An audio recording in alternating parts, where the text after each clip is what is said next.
Hello friends, welcome to my YouTube channel your study guide. तो friends, अगर आप लोग आरपीएफ कांस्टेबल की तैयारी कर रहे हैं तो ये वीडियो आप लोगों के लिए मोस्ट इम्पॉर्टेंट होने वाला है, क्योंकि हम लोग इसमें आरपीएफ के प्रीवियस ईयर में पूछे गए क्वेश्चन को ही सॉल्व करने वाले हैं। तो वीडियो लास्ट तक जरूर देखिएगा, और ये सारे क्वेश्चन बहुत इंपॉर्टेंट हैं क्योंकि ये आरपीएफ में ही पूछे गए क्वेश्चन हैं। तो देखिए पहला क्वेश्चन क्या है। पहला क्वेश्चन देखेंगे, भारतीय संविधान सभा में महिला सदस्यों की कुल संख्या कितनी थी। आप लोगों को पता होगा कि 1946 में संविधान सभा का गठन किया गया था। पूछा जाता है कि संविधान सभा का गठन किस योजना के माध्यम से किया गया था। तो कैबिनेट मिशन योजना के माध्यम से किया गया था, जो कि अंग्रेजों के द्वारा गठित की गई थी। उसके बाद जुलाई 1946 में कैबिनेट मिशन योजना के तहत ही संविधान सभा का गठन किया गया 1946 में। और अब इसमें पूछा जाता है कि संविधान सभा में टोटल मेंबर कितने थे। संविधान सभा में कुल सदस्य कितने थे, तो 389 थे। कितने थे? 389 थे। टोटल 389 थे, लेकिन 389 में महिला सदस्यों की कितनी संख्या थी, तो केवल 15 थी। कितनी थी? 15। तो इसीलिए क्वेश्चन पूछा जाता है बार बार, क्योंकि बहुत कम जनसंख्या थी महिलाओं की। तो पूछा जाता है कि भारतीय संविधान सभा में महिला सदस्यों की कुल संख्या कितनी थी। तो आप लोग ध्यान रखेंगे कितनी थी? 15। अगला क्वेश्चन अब हम लोग देखेंगे, question number second. Question number second क्या है, देखिए, संविधान सभा के संवैधानिक सलाहकार कौन थे। संविधान सभा के संवैधानिक सलाहकार कौन थे।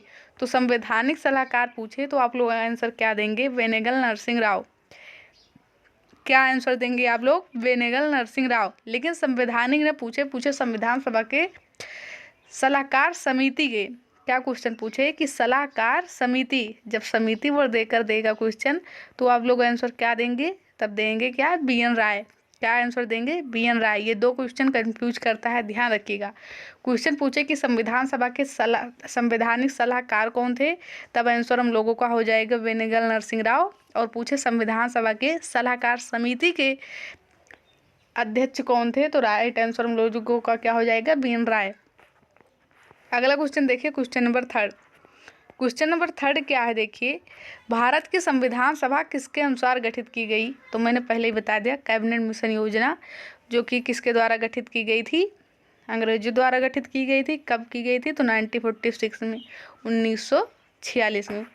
अगला क्वेश्चन देखिए, question number four. Question number four क्या है, भारत के संविधान निर्माता किसे माना जाता है।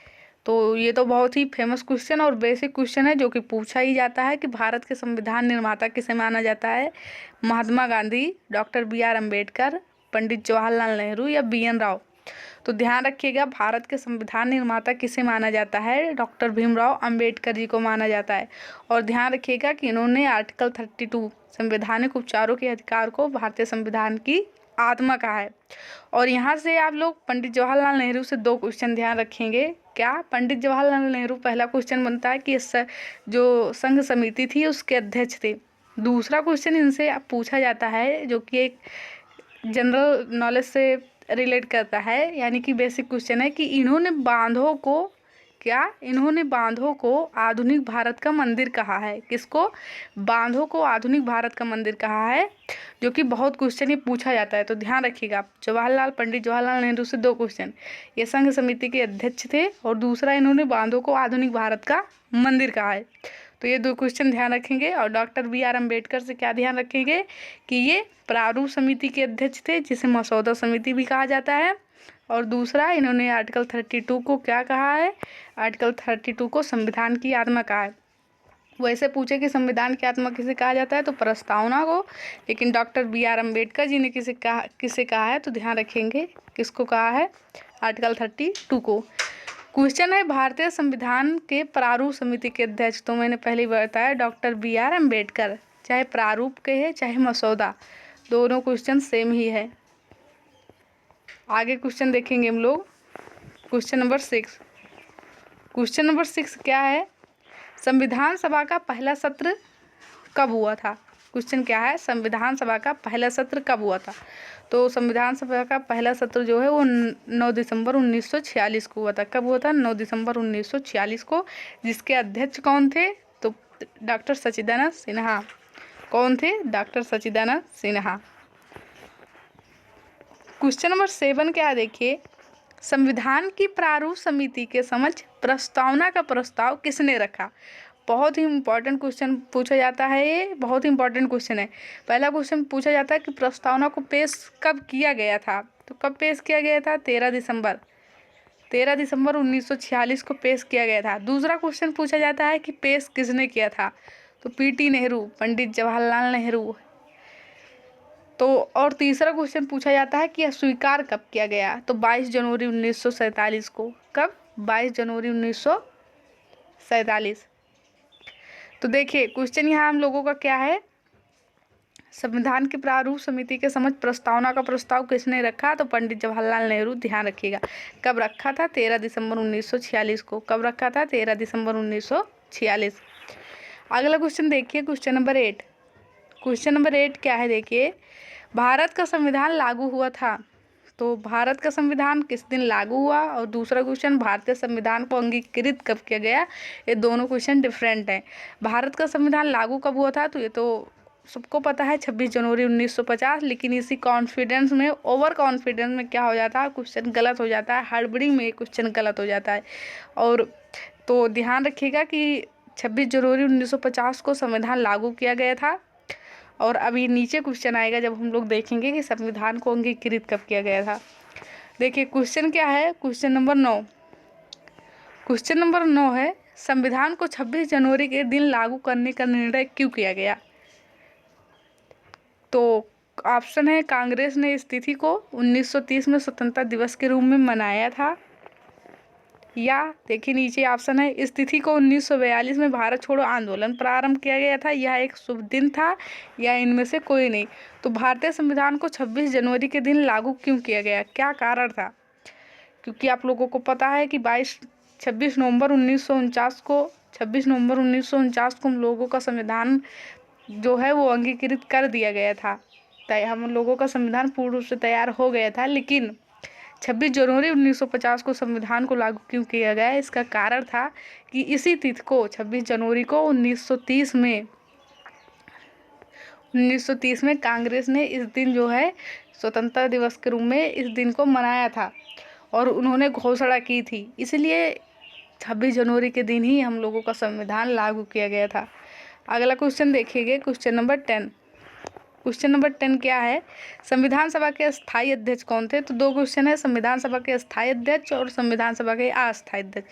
अस्थायी अध्यक्ष की बात करें तो डॉक्टर राजेंद्र प्रसाद, और अस्थायी की बात करें तो डॉक्टर सच्चिदानंद सिन्हा। अगला क्वेश्चन देखेंगे, क्वेश्चन नंबर 11। क्वेश्चन नंबर 11 क्या है, भारतीय संविधान कब पारित किया गया या कब अंगीकृत किया गया। तो वही हम लोगों का क्वेश्चन है, 26 नवंबर 1949 राइट आंसर है। अगला क्वेश्चन देखेंगे, क्वेश्चन नंबर 12। क्वेश्चन नंबर 12 क्या है, भारतीय संविधान बनाने में कुल कितना समय लगा था। 2 वर्ष 11 माह और 18 दिन। बहुत ही बेसिक क्वेश्चन है, हम लोग बहुत पहले से ही इसको याद करते हैं, जो छोटी कक्षाओं में होते हैं तभी से। तो भारतीय संविधान बनाने में कुल कितना समय लगा था, 2 वर्ष 11 माह और 18 दिन। अगला क्वेश्चन देखेंगे हम लोग, क्वेश्चन क्या है हम लोगों का, भारतीय संविधान को बनाने में कितना पैसा खर्च हुआ था। भारतीय संविधान को बनाने में कितना पैसा खर्च हुआ था। तो राइट आंसर क्या हो जाएगा, इसका आंसर आप लोग क्या करेंगे, कमेंट्स बॉक्स में देंगे। ये आप लोगों का होमवर्क। अगला क्वेश्चन देखिए, आज इस वीडियो में हम लोग लगभग 30 क्वेश्चन को करने वाले हैं। अगला क्वेश्चन क्या है, संविधान द्वारा उद्देश्य प्रस्ताव कब स्वीकार किया गया। तो मैंने बताया 13 दिसंबर 1946 को पंडित जवाहरलाल नेहरू जी ने इसे पेश किया था, और 22 जनवरी 1947 को यह स्वीकार किया गया था। राइट आंसर क्या हो जाएगा, ऑप्शन बी। क्वेश्चन नंबर 15 देखिए क्या है, क्वेश्चन नंबर 15 है, संविधान सभा में कितनी समितियां बनाई गई थी। तो संविधान सभा में कितनी समितियां बनाई गई थी। राइट आंसर क्या हो जाएगा, 13। जिसमें आप लोगों को पता होगा संचालन समिति के अध्यक्ष कौन थे, डॉक्टर राजेंद्र प्रसाद। संघ समिति के अध्यक्ष कौन थे, पंडित जवाहरलाल नेहरू। प्रारूप समिति के अध्यक्ष कौन थे, तो डॉक्टर भीमराव अंबेडकर। प्रांत समिति के अध्यक्ष कौन थे, तो सरदार वल्लभ भाई पटेल। तो ये सारे क्वेश्चन आप लोग ध्यान रखिएगा। सलाहकार समिति के अध्यक्ष BN राय।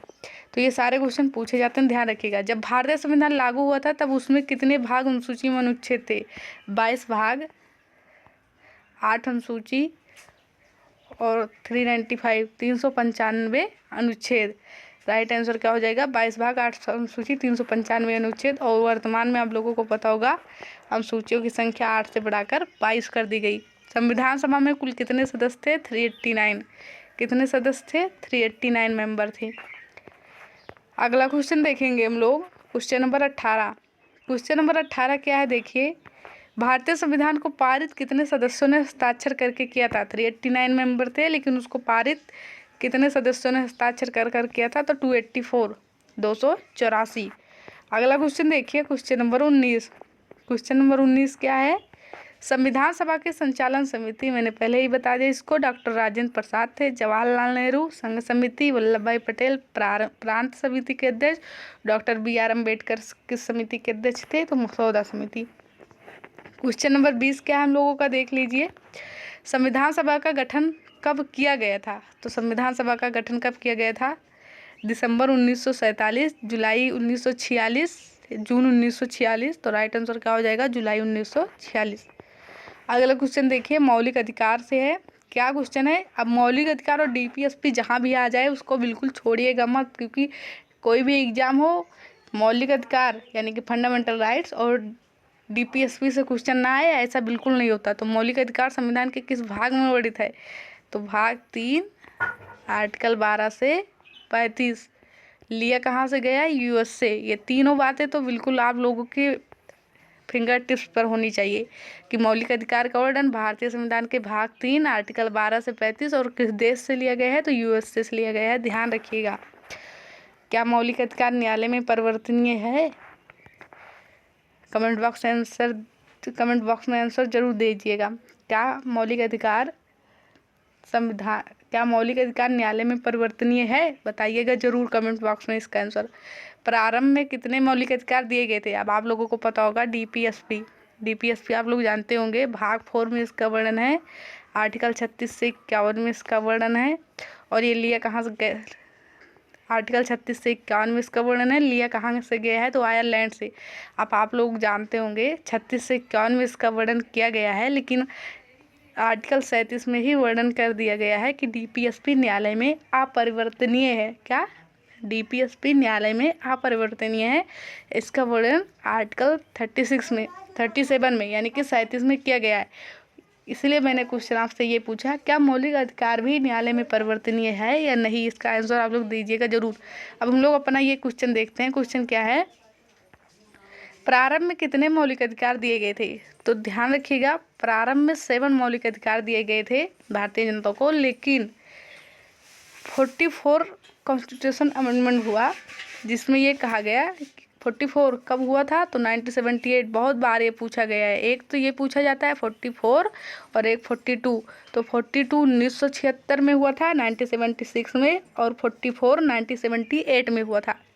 तो 44वें संविधान संशोधन द्वारा कहा क्या गया कि 44वें संविधान संशोधन द्वारा संपत्ति का अधिकार, जो कि एक फंडामेंटल राइट था, उसे हटा दिया गया और उसे किस में जोड़ दिया गया? तो आर्टिकल 300A में जोड़ दिया गया। किसमें? आर्टिकल 300A में। और क्या किया गया? या मौलिक अधिकार से हटाकर क्या किया गया? इसे कानूनी अधिकार बना दिया गया। तो पूछा जाएगा प्रारंभ में कितने मौलिक अधिकार दिए गए थे? तो राइट आंसर ऑप्शन भी हो जाएगा हम लोगों का। कितना दिया गया था? 7। और वर्तमान में कितने हैं? तो 6 ही बचे हैं। कौन कौन से हैं? आप लोगों को पता होगा। समता एवं समानता का अधिकार 14 से 18, उसके बाद 19 से 22 स्वतंत्रता का अधिकार, 23 से 24 शोषण के विरुद्ध अधिकार, 25 से 28 धार्मिक स्वतंत्रता का अधिकार, 29 से 30 में सांस्कृतिक एवं शिक्षा का अधिकार केवल अल्पसंख्यकों को दिया गया। और हम लोगों का 6 नंबर का कौन सा मौलिक अधिकार है? आर्टिकल 32 में है। वो क्या है? वो है संवैधानिक उपचारों का अधिकार। और आर्टिकल 31 बीच में बच गया, तो आर्टिकल 31 में ही किसका वर्णन था? संपत्ति के अधिकार को, जो कि हटा दिया गया। तो ध्यान रखिएगा, ये 6 मौलिक अधिकार हैं। क्वेश्चन नेक्स्ट है, भारत के संविधान में मौलिक अधिकार मूल संविधान का हिस्सा था, संसद द्वारा 1952 में जोड़ा गया, चौथे संविधान संशोधन द्वारा जोड़े गए थे, या 42वें संविधान संशोधन द्वारा? तो फंडामेंटल राइट्स मूल संविधान का हिस्सा है। क्या है? मूल संविधान का हिस्सा है। ये मूल अधिकार मूल संविधान में ही दिया गया था इसे। नेक्स्ट क्वेश्चन, मौलिक अधिकारों का निलंबन कौन कर सकता है? प्रधानमंत्री, संसद, राष्ट्रपति या सर्वोच्च न्यायालय? ध्यान रखिएगा, कौन कर सकते हैं? प्रेसिडेंट कर सकते हैं। कौन? प्रेसिडेंट कर सकते हैं। लेकिन ध्यान रखिएगा, आर्टिकल 20 और आर्टिकल 21 इसे छोड़कर इसका निलंबन नहीं कर सकते। बाकी मौलिक अधिकार को रद्द कर सकते हैं आपात के दौरान, लेकिन आर्टिकल 20 और 21 को नहीं कर सकते। तो ये जरूर ध्यान रखिएगा, क्योंकि ज़्यादा क्वेश्चन यही बनता है कि किस अनुच्छेद का निलंबन राष्ट्रपति नहीं कर सकते। तो 20 और 21। 20 में किसका वर्णन है? तो दैहिक स्वतंत्रता का अधिकार। और 21A में किसका वर्णन है? आप लोगों को पता होगा किसका वर्णन है? शिक्षा का अधिकार। तो ये दोनों को निलंबन नहीं कर सकते, इस दोनों को निलंबित नहीं कर सकते। अगला क्वेश्चन देख लीजिए क्या है। भारतीय संविधान के अंतर्गत मूल अधिकारों का संरक्षक कौन है? जुडिशरी, न्यायपालिका है। कौन है? न्यायपालिका। राइट आंसर ऑप्शन सेकंड, मूल अधिकार। आप लोगों को पता होगा, अगर आपके फंडामेंटल राइट्स का उल्लंघन होता है तो आप लोग डायरेक्ट कहाँ जा सकते हैं? सुप्रीम कोर्ट, सर्वोच्च न्यायालय जा सकते हैं। वो 5 रिट जारी करके आपके मौलिक अधिकारों को आपको दिलाता है। तो रिट, कई बार क्वेश्चन आता है सर्वोच्च न्यायालय किस आर्टिकल के तहत रिट जारी कर सकता है? तो आर्टिकल 32। भारतीय संविधान के किस अनुच्छेद में शिक्षा का अधिकार प्रदान किया गया है? मैंने पहले ही बता दिया, आर्टिकल 21A में। किस में किया गया है? आर्टिकल 21A में किया गया है शिक्षा का अधिकार का वर्णन। 86वें संविधान संशोधन, 86वां कॉन्स्टिट्यूशन अमेंडमेंट हुआ था कब? 2002 में, इसके द्वारा दिया गया। तो ध्यान रखिएगा, आर्टिकल 21A में शिक्षा का अधिकार दिया गया है। आर्टिकल 21 में क्या है? आर्टिकल 21 में दैहिक स्वतंत्रता का अधिकार दिया गया है, यानी कि जीवन का अधिकार दिया गया है। और आर्टिकल 21A में क्या है? तो आर्टिकल 21A में ध्यान रखिएगा, शिक्षा का अधिकार दिया गया है। अगला क्वेश्चन देखेंगे हम लोग, क्वेश्चन नंबर 27। क्वेश्चन नंबर 27 क्या है? Doctor B.R. अम्बेडकर ने किसे संविधान की आत्मा कहा है? तो डॉक्टर B.R. अम्बेडकर ने किसे संविधान की आत्मा कहा है?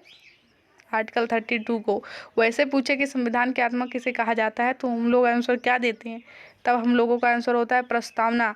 लेकिन जब पूछे कि डॉक्टर B.R. अम्बेडकर जी ने किसे कहा है तो हम लोगों का ये आंसर गलत हो जाएगा। तो अगर पूछे कि डॉक्टर B.R. अम्बेडकर जी ने किसे कहा है, तब हम लोगों का आंसर क्या होता है? तब हम लोगों का आंसर होता है क्या? तो अनुच्छेद 32। अगला क्वेश्चन देखेंगे हम लोग, क्वेश्चन नंबर 28। क्वेश्चन क्या हम लोगों का? आर्टिकल अनुच्छेद 25 से 28 में किसका वर्णन किया गया है? तो आर्टिकल 25 से 28 में किसका वर्णन किया गया है? आर्टिकल 25 से 28 में धार्मिक स्वतंत्रता के अधिकार का वर्णन किया गया है। किसका वर्णन किया गया है? धार्मिक स्वतंत्रता का अधिकार। अगला क्वेश्चन देखेंगे हम लोग, क्या है हम लोगों का? तो ध्यान रखिएगा, मैंने बताया था कि 14 से 18 के बीच में किसका वर्णन किया गया है? समता समानता का। 19 से 22 के बीच में किसका वर्णन किया गया है? स्वतंत्रता का अधिकार। 23 से 24 की बात करें तो शोषण के विरुद्ध अधिकार है। 25 से 28 की बात करें तो धार्मिक स्वतंत्रता का अधिकार है। 29 से 30 में सांस्कृतिक एवं शिक्षा का अधिकार। और आर्टिकल 32 में संवैधानिक उपचारों का अधिकार। ये बहुत इंपॉर्टेंट है, ध्यान रखिएगा। अगला क्वेश्चन देख लीजिए क्या है? अस्पृश्यता के अंत का वर्णन किस अनुच्छेद में किया गया है? तो अनुच्छेद 17 में। 18 में क्या है? उपाधियों का अंत। 15 में क्या है? धर्म, जाति, लिंग आदि के आधार पर भेदभाव नहीं किया जाएगा। 16 में लोक नियोजन में अवसर की समानता। अगला क्वेश्चन देखिए, क्वेश्चन नंबर 30 क्या है? भारतीय संविधान के किस अनुच्छेद में जीवन का अधिकार दिया गया है? तो आर्टिकल 21, ध्यान रखिएगा। और ये हम लोगों का आज का क्वेश्चन नंबर 31 क्या है? देखिए, मौलिक अधिकारों को कहाँ से लिया गया है? तो मैंने पहले बता दिया, United state of America, USA से लिया गया है। कहाँ से लिया गया है? USA से लिया गया है। और ये आज का हम लोगों का लास्ट क्वेश्चन था कि मौलिक अधिकारों को कहाँ से लिया गया है? USA से। ध्यान रखिएगा। आई होप वीडियो आप लोगों को पसंद आया होगा। वीडियो पसंद आया हो तो वीडियो को लाइक करें, चैनल को सब्सक्राइब करें और अपने फ्रेंड्स के पास शेयर जरूर करें। Thank you for watching this video.